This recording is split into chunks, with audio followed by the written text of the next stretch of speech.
آج بروز منگل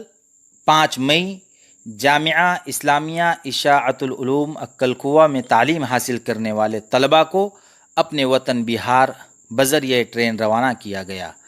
لاک ڈاؤن ہونے سے پہلے قرب و جوار کے کئی طلباء اپنے اپنے گھر پہنچ گئے، لیکن جو طلباء بہار، بنگال، آسام، کلکتہ جیسے دور دراز علاقوں میں رہنے والے تھے، ان کے گھر جانے کا کچھ انتظام نہیں ہو سکا، لہٰذا وہ احاطہ جامعہ میں ہی رکنے پر مجبور ہوئے۔ جامعہ کے ذمہ داران نے بڑی ہی فکر اور ذمہ داری کے ساتھ ضلع کلکٹر صاحب سے ملاقات کی اور اپنے یہاں قیام پذیر طلباء کی تعداد سے ان کو مطلع کیا اور ان کے گھر جانے کی ترتیب بنانے میں مشغول ہو گئے۔ کئی دنوں کی محنت اور مشقت کے بعد الحمدللہ بہار کے تقریباً 4000 طلباء کے جانے کا انتظام ہوا، جس میں سہرسہ اور دربھنگہ کے لیے آج 2 ٹرینیں روانہ ہوئی اور آئندہ کل یعنی 6 مئی کو 2 ٹرین روانہ ہوگی جو ارریہ اور پورنیہ جائے گی۔ اس کے بعد انشاءاللہ آسام اور کلکتہ کی ٹرینوں کا بھی انتظام کیا جائے گا۔ ہم تمام ہی ارباب جامعہ پرشاسن کا شکریہ ادا کرتے ہیں، جنہوں نے بڑی ہی فکر اور تندہی کے ساتھ سارے کام کو انجام دیا،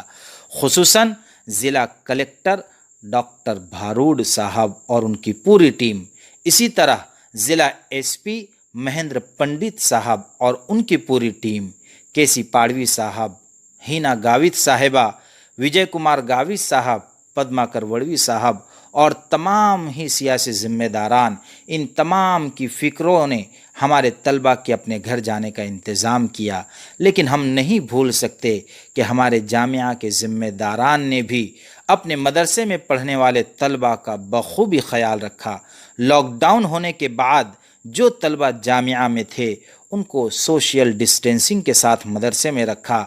بار بار مدرسے کو سینیٹائز کیا،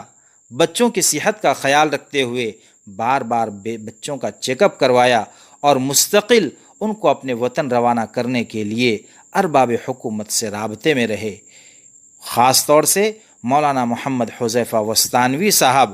کئی دنوں سے مستقل اسی فکر میں لگے تھے کہ ان طلباء کو بخیر و عافیت اپنے وطن روانہ کروایا جائے، تاکہ ان کے والدین کی آنکھیں اپنے بچوں کے دیدار سے ٹھنڈی ہو سکے، اور ان کی یہ محنت رنگ بھی لائی کہ آج جب طلباء اپنے وطن روانہ ہو رہے ہیں تو ان کے چہرے کی مسکان دیکھ کر ہمیں بھی خوشی کا احساس ہو رہا ہے، اور خوشی کا یہ عالم ہے کہ مولانا غلام محمد وستانوی صاحب اپنی تمام تر پیرانہ سالی کے باوجود، بیماری کے باوجود، سخت گرمی کے موسم میں روزے کی حالت میں پوری دوپہر ریلوے اسٹیشن پر آ کر بچوں کو الوداع کر رہے ہیں اور دعا دے رہے ہیں کہ میرے یہ بچے صحیح سلامت اپنے گھر پہنچ جائے۔ ہم دعا کرتے ہیں کہ اللہ تبارک و تعالی حضرت کا سایہ دیر تک ہم پر باقی فرمائے۔